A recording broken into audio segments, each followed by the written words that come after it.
तो देखिए स्टार्ट करते हैं टाइम एंड वर्क। तो इसमें देखिए फर्स्ट कॉन्सेप्ट है, मान लीजिए कोई पर्सन है A, complete complete a work in, मान लीजिए 8 डेज में ये कोई काम कंप्लीट कर लेता है।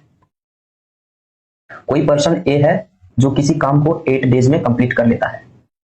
तो यहां से अगर आपसे पूछा जाए कि 1 डे वर्क ऑफ ए बताइए कितना होगा, तो 1 डे वर्क ऑफ ए अगर यहां से पूछे तो क्या हो जाएगा, ये 8 दिन में पूरा काम कंप्लीट करता है, तो एक दिन में कितना काम करेगा 1/8, इतना काम ये एक दिन में कंप्लीट कर लेगा। तो ये जो एक दिन में काम जितना कंप्लीट करता है उसको हम लोग क्या बोलते हैं, इफिशियंसी ऑफ ए। तो ये क्या हो जाएगा, इसको हम लोग बोलेंगे efficiency of A, efficiency of A. यानी कि एक दिन में जो ए पर्सन है कोई, वो कितना काम कर रहा है वो कहलाएगा इफिशियंसी ऑफ ए। इफिशियंसी का मतलब हुआ उसका काम करने का क्षमता, कि एक दिन वो कितना काम कर पा रहा है। तो जब आपको इफिशियंसी इसका पता चल गया, तो अगर आपसे पूछा जाए कि 10 डेज वर्क ऑफ ए बताइए कितना होगा, 10 days work of A equals to what. तो 10 डेज वर्क निकालने के लिए सिंपली हम लोग इफिशियंसी में 10 से मल्टीप्लाई कर देंगे, इफिशियंसी में हम लोग 10 से मल्टीप्लाई कर देंगे। तो इसको अगर आप जनरल फॉर्म में लिखेंगे तो n days work of, n days work of A अगर लिखना चाहे तो ये क्या हो जाएगा, efficiency, efficiency into n। Efficiency में n से मल्टीप्लाई कर देंगे तो वहां से n डेज वर्क निकल के आ जाएगा। n की जगह पे आप कुछ भी पुट करेंगे, यानी कि आपसे कितने भी डेज का वर्क पूछा जाए, तो मान लीजिए 10 डेज का पूछेगा तो 10 से मल्टीप्लाई कर देंगे इफिशियंसी में, 7 डेज का पूछेगा तो 7 से मल्टीप्लाई कर देंगे इफिशियंसी में।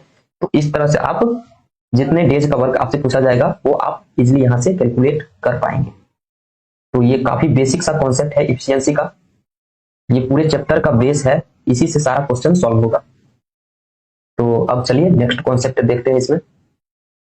अब देखिए कोई पर्सन ए है, ये इसका 1 डेज वर्क हमको पता है, 1 डे वर्क इक्वल्स टू मान लीजिए कुछ भी 1/9 है, यानी कि एक दिन में ये 1/9 भाग काम कंप्लीट कर लेता है।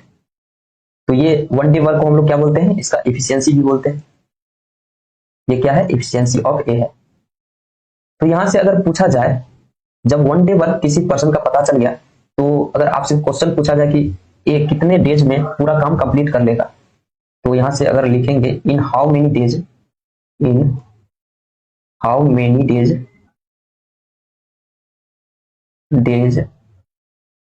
A complete the work, complete the work. तो ये क्या हो जाएगा, जब आपको 1 डे वर्क पता चल जाए, तो अगर आपसे क्वेश्चन पूछा जाए in how many days A complete the work, तो इसका आंसर हो जाएगा 1 अपॉन इफिशियंसी। यानी कि 1 डे वर्क जितना है उसको आप पलट दीजिए सिंपली, तो 1/9 को हम लोग पलट देंगे, कितना आ गया 9 आ गया, इसका आंसर यही हो गया 9। तो यही दो कंसेप्ट है जो इस पूरे चैप्टर में आगे यूज में आएगा। तो चलिए इस कॉन्सेप्ट से रिलेटेड हम लोग कुछ एग्जाम्पल करते हैं, वहां से आपको और भी इसका कॉन्सेप्ट क्लियर हो जाएगा।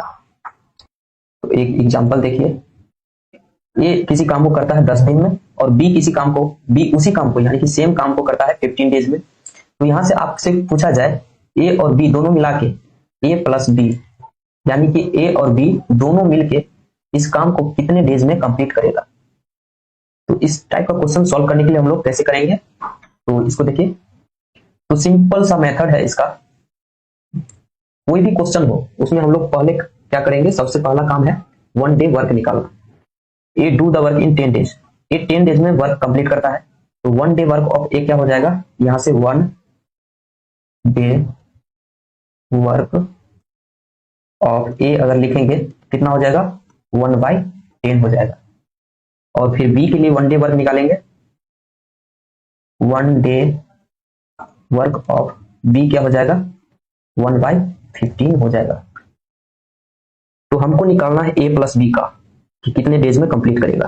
तो 1 day work of A plus B हमको निकालना पड़ेगा सबसे पहले। तो 1 day work of A plus B क्या हो जाएगा, ए का 1 डे वर्क आपको पता चल गया, बी का 1 डे वर्क पता चल गया। तो ये क्या हो जाएगा, सिंपली दोनों को ऐड कर दीजिए, 1/10 प्लस 1/15 कर देंगे। तो यहां से कितना हो गया, ये देखिए 30 हो गया नीचे, और ये 3 और प्लस 2 आ गया 1/6, यानी कि 1 day work of A plus B आपको मिल गया। तो जब किसी भी पर्सन का आपको 1 डे वर्क मिल जाता है तो यहां से हम लोग लिख सकते हैं, अभी कॉन्सेप्ट कर रहे हैं। तो ए प्लस बी यानी कि ए और बी दोनों मिलके कंप्लीट द वर्क इन, क्या हो जाएगा, 1 डे वर्क इसका पता चल गया 1/6 है, सिंपली इसको पलट दीजिए। तो 1/6 को पलट देंगे तो कितना हो गया, 6 डेज। यही हो गया आंसर। तो देखें कि कैसे हम लोग इस क्वेश्चन को सॉल्व किए।